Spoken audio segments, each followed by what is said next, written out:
और बुलेटिन की शुरुआत करेंगे बड़ी खबर के साथ। बड़ी खबर आपको बता दें, मुख्यमंत्री योगी का सहारनपुर दौरा। आज बाढ़ प्रभावित क्षेत्रों का लेंगे जायजा, तो हवाई सर्वेक्षण के जरिए जानेंगे हालात। बाढ़ प्रभावितों से भी मुलाकात करेंगे सीएम योगी आदित्यनाथ, तो कांवड़ यात्रा का निरीक्षण भी करेंगे सीएम। ये बड़ी खबर आपको बता रहे सहारनपुर से, जहां सीएम आज बाढ़ प्रभावित इलाकों का जायजा लेंगे। इसके अलावा आपको बता दें कि सहारनपुर दौरे पर वो आज रहने वाले, जहां वो तमाम बाढ़ प्रभावित क्षेत्रों का जायजा लेंगे और साथ ही साथ हवाई सर्वेक्षण के जरिए हालात भी जानेंगे। वहीं आपको बता दें कि बाढ़ प्रभावितों से भी सीएम योगी आदित्यनाथ मुलाकात करेंगे और इसके बाद कांवड़ यात्रा का निरीक्षण भी करेंगे सीएम योगी। ये बड़ी और अहम जानकारी। तो बाढ़ प्रभावित क्षेत्रों का आज सीएम योगी आदित्यनाथ जायजा लेंगे। वैसे खबर पर ज्यादा जानकारी के लिए हमारे सहयोगी महेश भार्गव हमारे साथ जुड़ गए। महेश, सबसे पहले आपसे जानना चाहेंगे, आज सीएम योगी आदित्यनाथ सहारनपुर दौरे पर रहेंगे, किस वक्त वहां पर पहुंचने की उम्मीद है? मुख्यमंत्री योगी आदित्यनाथ लगभग 9 से 12 बजे चलकर 1 बजे सरसावा एयरपोर्ट सहारनपुर पर पहुंचेंगे। यहाँ से वो राजकीय वायुयान से बाढ़ग्रस्त क्षेत्रों का हवाई निरीक्षण करेंगे और उसके बाद इसी पुलिस लाइन में उनका हेलीकॉप्टर लैंड करेगा, जहां से इस समय हम लाइव दे रहे हैं। इसके बाद मुख्यमंत्री जी बाढ़ पीड़ित जो राहत शिविर चल रहे हैं उनका निरीक्षण करने के लिए जाएंगे और उसके बाद वहां से आकर इसी पुलिस लाइन में सहारनपुर के प्रशासनिक और पुलिस अधिकारियों तथा जनप्रतिनिधियों से बाढ़ और उसके उपायों के बारे में चर्चा करेंगे। जागृति जी बिल्कुल महेश, जिस तरीके से लगातार बीते दिनों हुई बारिश के बाद से कई क्षेत्र ऐसे हैं जो बाढ़ से ग्रस्त हुए हैं, ऐसे में ये भी जानना चाहेंगे कि जिस तरीके से आज सीएम योगी आदित्यनाथ वहां पर पहुंचने वाले हैं, क्या जो बाढ़ प्रभावित लोग हैं उनके लिए आज किसी तरह की कोई मुआवजे की घोषणा की जा सकती है? ये तो बहुत संभव है कि मुख्यमंत्री जी जब आ रहे हैं और उनका पूरा प्रोग्राम बाढ़ राहत जो शिविर है उनके लोगों से मिलकर और जो हमारी कृषि से संबंधित जो फसलें नुकसान हुई है उसका जो हवाई सर्वेक्षण कर रहे हैं उसका बाद में मूल्यांकन अधिकारियों के साथ बैठक कर वो करेंगे। और अधिकारी भी हमारी जानकारी के अनुसार जो क्षति किसानों को हुई है, जो दूसरे लोगों को हुई है, उस क्षतिपूर्ति कराने के उत्तर प्रदेश शासन के निर्देश मुख्यमंत्री जी देकर जाएंगे। जागृति जी बिल्कुल, इसके अलावा ये भी बताया जा रहा है कि सीएम योगी आदित्यनाथ कांवड़ यात्रा का भी निरीक्षण करेंगे। वो कार्यक्रम किस वक्त आयोजित होना है और खासतौर पर ये भी जानना चाहेंगे, जिस तरीके से बाढ़ के प्रभाव में कई इलाके आए हैं, तो जो कांवड़ यात्रा है उसमें कितनी दिक्कतें आ रही हैं? कांवड़ यात्रा हरिद्वार से शुरू होकर सहारनपुर होते हुए हरियाणा की तरफ आगे बढ़ जाती है और उसका जो मुख्य मार्ग है हरिद्वार से अंबाला चंडीगढ़ रूट, उस पर पानी तो भरा है लेकिन कांवड़ यात्रा निरंतर जारी है। और मुख्यमंत्री जी जब इस सहारनपुर जिले का हवाई सर्वेक्षण करेंगे तो कांवड़ मार्ग का भी निरीक्षण करेंगे। और मुख्यमंत्री जी के पहले से ही प्रशासन को निर्देश है कि कांवड़ यात्रियों को किसी भी तरह की असुविधा नहीं होनी चाहिए। और उत्तर प्रदेश में प्रशासन के साथ साथ जो स्थानीय नागरिक हैं उन्होंने भी कांवड़। जी महेश, बहुत बहुत धन्यवाद आपका हमारे साथ जुड़ने के लिए और तमाम जानकारी हम तक पहुंचाने के लिए। आपको सीधा लिए चलते हैं लखनऊ, जहां पर सीएम योगी आदित्यनाथ मौजूद हैं। क्योंकि सीतापुर आई हॉस्पिटल आज टेक्नोलॉजी में पीछे पिछड़ गया है, बिल्कुल है। और हर एक जनपद में जिलाधिकारी इसके अध्यक्ष होते हैं, उनके पास इंफ्रास्ट्रक्चर है, टीम स्टेट गवर्नमेंट उपलब्ध कराएगी, लेकिन उसमें थोड़ा सपोर्ट उनको हो जाता है तो ये बहुत बड़ी ताकत होगी। क्योंकि सीतापुर आई हॉस्पिटल उत्तर भारत का एकमात्र हॉस्पिटल था कभी, हाँ, और एक ही जगह नहीं थे, अलग अलग जगह पे भी। सीतापुर में तो था ही, प्रदेश भर में फैले हुए हॉस्पिटल हैं। गोरखपुर में भी एक सीतापुर आई हॉस्पिटल है, अयोध्या में, हर जिले में है, नेपाल के पास भी। वही मैं कह रहा हूँ ना, नेपाल में सभी जगह हैं। लेकिन बहुत अच्छा काम किया था। अगर इसके लिए भी आप लोग सपोर्ट करके इस कार्यक्रम को आगे बढ़ा सकेंगे तो राज्य सरकार इसमें भी भरपूर सहयोग करेगी, क्योंकि बहुत अच्छा कार्य इन संस्थाओं के माध्यम से हुआ है और इस कार्यक्रम को और आगे बढ़ाने की आवश्यकता है। मैं एक बार फिर से आप लोगों का उत्तर प्रदेश में रुचि देने के लिए हृदय से धन्यवाद देता हूं और हृदय से अभिनंदन करता हूं कि हम लोग इस कार्यक्रम को आगे बढ़ाएं, जिससे उत्तर प्रदेश को मेडिकल हेल्थ के क्षेत्र में आगे बढ़ने में और दुनिया के अंदर क्या कुछ अच्छा हो रहा है इसको जानने का एक अवसर उत्तर प्रदेश के हमारी टीम को भी प्राप्त हो सके। बहुत बहुत धन्यवाद। हमारे मुख्यमंत्री में बस 2 शब्द कहना चाहूँगी।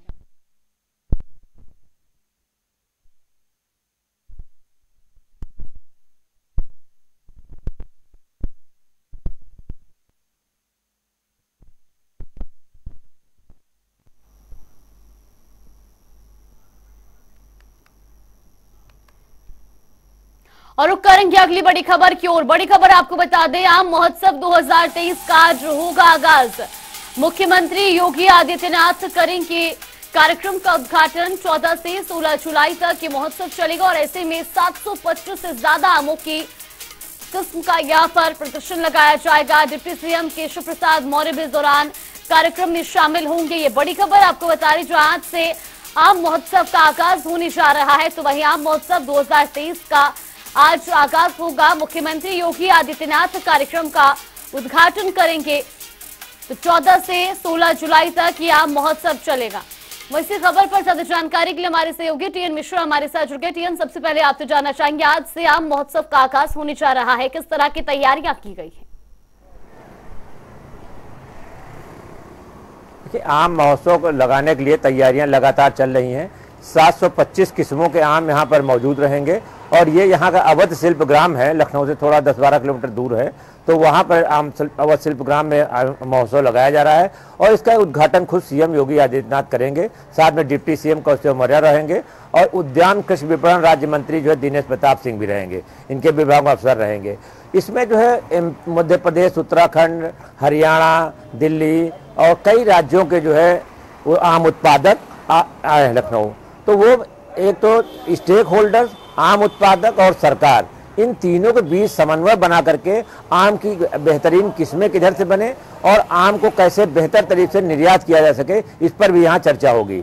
खुद सीएम जो है इस मामले को हैंडल कर रहे हैं, इसलिए देखा जा रहा है कि यूपी का आम, लखनऊ का आम जो है पूरे देश भर और देश विदेश में प्रसिद्ध है। तो यहाँ का जो आम है इसको निर्यात करने के लिए कितनी संभावनाएं बेहतर बनाई जाएंगी और अगले साल और क्या बेहतर हो सकता है, इस पर भी यहाँ विचार विमर्श होगा। जी जागृति। जी बिल्कुल टीएन, ये भी जानना चाहेंगे किस वक्त ये कार्यक्रम का शुभारंभ किया जाना है, मुख्यमंत्री किस वक्त वहां पर पहुंचेंगे? मुख्यमंत्री भी 11 बजे वहां पहुंचेंगे और उसके बाद जो है इसका उद्घाटन करेंगे और फिर वो आम के जब तमाम किस्मों के आम हैं तो आम उत्पादक उन्हें अब आम टेस्ट करने के लिए भी कहेंगे। ये माना जा रहा है कि जब आम उत्पाद महोत्सव में जाते हैं तो मुख्यमंत्री को जो विशेष किस्म के आम होते हैं वो लोग टेस्ट भी कराते हैं। उसके बाद मुख्यमंत्री उनको अपना सलाह भी देते हैं कि आप क्या करिए, इसके टेस्ट को बेहतर करने के लिए क्या करते हैं और किसानों से और जो स्टेक होल्डर से बात भी करते हैं कि कैसे कैसे हम इस खेती को और बेहतर कर सकते हैं, आम के उत्पादन को कैसे बढ़ा करके और विदेश में इसका निर्यात हम बढ़ा सकते हैं। इससे क्या विदेशी मुद्रा भी हमें मिलेगी और दूसरे देशों में भारत का और उत्तर प्रदेश का नाम भी होगा कि वहाँ का आम जो है, लखनऊ की दशहरी तो पूरे विश्व में प्रसिद्ध है। तो ये सब अब दशहरी की इतनी किस्में हो गई, 150-200 किस्म की जो कह दशहरी होती है। तो इस तरह आम की जो 725 किस्में हैं तो अलग अलग किस्मों के उत्पादन है और नए नए अब लोग पढ़े लिखे लोग भी MBA करे हुए लोग आम उत्पादक लखनऊ बागा काम कर रहे हैं। तो इन लोगों को भी वहाँ पर जो है प्रस्तुत करेंगे, अपनी वैरायटी मुख्यमंत्री के सामने रखेंगे। जी बिल्कुल टीएन, बहुत बहुत धन्यवाद आपको हमारे साथ जुड़ने के लिए और तमाम जानकारी हम तक पहुंचाने के लिए। तो ये बड़ी खबर आपको बता रही, जो आज से आम महोत्सव का आगाज होने जा रहा है। अब से कुछ ही देर में मुख्यमंत्री योगी आदित्यनाथ कार्यक्रम का शुभारंभ करेंगे। और रुक करेंगे अगली बड़ी खबर की ओर। बड़ी और अहम जानकारी, योगी सरकार का बड़ा फैसला, आजम खान की वायु श्रेणी की सुरक्षा वापस ली गई है। ये बड़ी खबर आपको बता रही, जहां सुरक्षा के पीछे कोई औचित्य नहीं है, ये वजह इसके पीछे बताई गई है। तो वही आपको बता दें कि सुरक्षा वापसी पर अब अखिलेश यादव ने भी पलटवार किया। उन्होंने ट्वीट कर लिखा है कि पक्षपात कर रही है भारतीय जनता पार्टी। ये बड़ी खबर आपको बता रही, जहां योगी सरकार ने एक तरफ बड़ा फैसला लेते हुए आजम खान की वायु श्रेणी की सुरक्षा को वापस लिया है और ऐसे में सरकार की तरफ से ये बयान दिया गया है कि सुरक्षा के पीछे कोई औचित्य नहीं है। तो वहीं सुरक्षा वापसी पर अखिलेश यादव ने भी पलटवार किया है। उन्होंने ट्वीट कर लिखा कि भारतीय जनता पार्टी पक्षपात कर रही है। तो वहीं से खबर पर ज्यादा जानकारी के लिए हमारे सहयोगी तौकीर कितवई हमारे साथ जुड़ गए हैं। तौकीर, जिस तरीके से बताया जा रहा है कि आजम खान की वायु श्रेणी की जो सिक्योरिटी है वो वापस ली गई है, ऐसे में अब अखिलेश यादव भी पलटवार करते नजर आ रहे हैं। देखिए, बिल्कुल जिस तरह से कल जिस लेटर को जारी किया गया था की तरफ से साफ तौर से कहा गया था कि अब उनकी सुरक्षा वापस की जा रही है। लगातार आजम खान की बात की जाए तो निशाने पर रहे थे, 2.5 साल उन्होंने जेल में था, उसके बाद उनके ऊपर कई तरह के मुकदमे भी लगे। फिलहाल जेल से बाहर आए हैं, उसके बाद उनकी सदस्यता रही, उनके बेटे की भी सदस्यता रद्द हो चुकी है। सरकार ने कल फिलहाल कहा गया है कि उनकी भाई सुरक्षा है तो वापस ली जा गया है।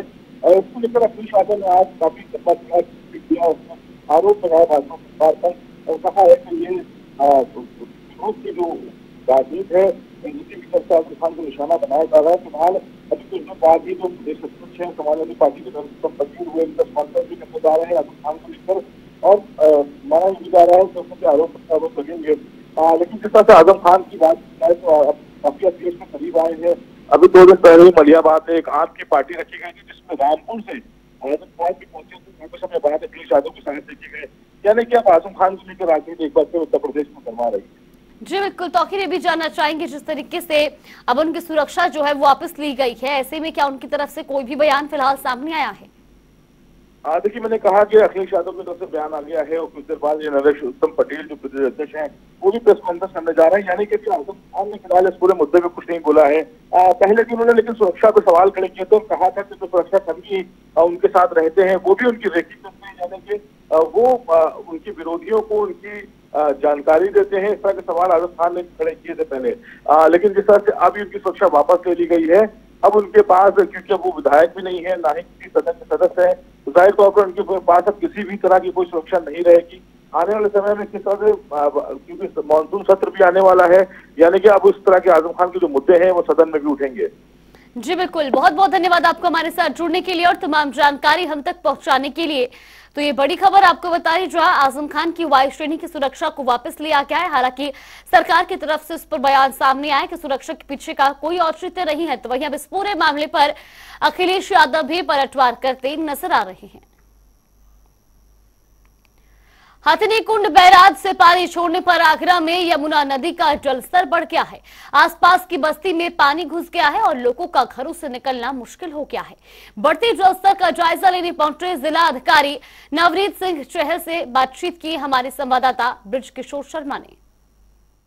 पहाड़ी इलाकों में हो रही लगातार बारिश के बाद अब आगरा में यमुना का जलस्तर लगातार बढ़ रहा है। आगरा के जिलाधिकारी नवजीत सिंह चहल यमुना तटीय स्थलों का लगातार निरीक्षण करने आते हैं, जानकारी लेते हैं। सर, किस तरह से जलस्तर बढ़ रहा है? देखिए, लगभग इस समय पर जो जलस्तर है वो 492 है, जो लो फ्लड लेवल है वो 495 है, अभी रीच नहीं हुआ है, बट धीरे धीरे क्योंकि पानी का स्तर बढ़ रहा है तो लगातार जो यमुना किनारे के गांव हैं उनको विजिट कर रहे हैं। और हमारे द्वारा डीसीपी साहब के द्वारा सभी हमारे जो तहसील प्रशासन है उसके द्वारा सभी गांव में विजिट करके मुनादी की गई है, सभी लोगों को अलर्ट किया गया है। 47 बाढ़ चौकियां हैं ज़िले में, सभी रेडी कर दी गई हैं और हमारे जो स्वास्थ्य विभाग की टीम्स हैं वो भी इन बाढ़ चौकियों पर तैनात कर दी गई हैं। जैसी भी स्थिति आएगी उसके लिए जिला प्रशासन तैयार है और उस हिसाब से आवश्यक कदम जो है वो उठाएगा। सर, आने वाले समय में जलस्तर अभी और बढ़ेगा क्या? जी हाँ, धीरे धीरे जलस्तर बढ़ रहा है, इसीलिए सभी जो निकटवर्ती गांव हैं उन सभी में ये जानकारी दी जा रही है, अलर्ट किया जा रहा है। जिस तरह से सभी तटीय इलाकों में जिलाधिकारी निरीक्षण कर रहे हैं, उसके बाद वहाँ तमाम जो बाढ़ संभावित क्षेत्र है वहाँ पूरी सुरक्षा बरती जा रही है और तमाम टीमें जो लगा दी गई हैं जो रेस्क्यू करने के लिए बाढ़ की स्थिति बनती है तो लोगों को सुरक्षित स्थान पर ले जाने के लिए वहाँ टीमें लगाई गई हैं। ब्रज किशोर शर्मा, जनता टीवी, आगरा।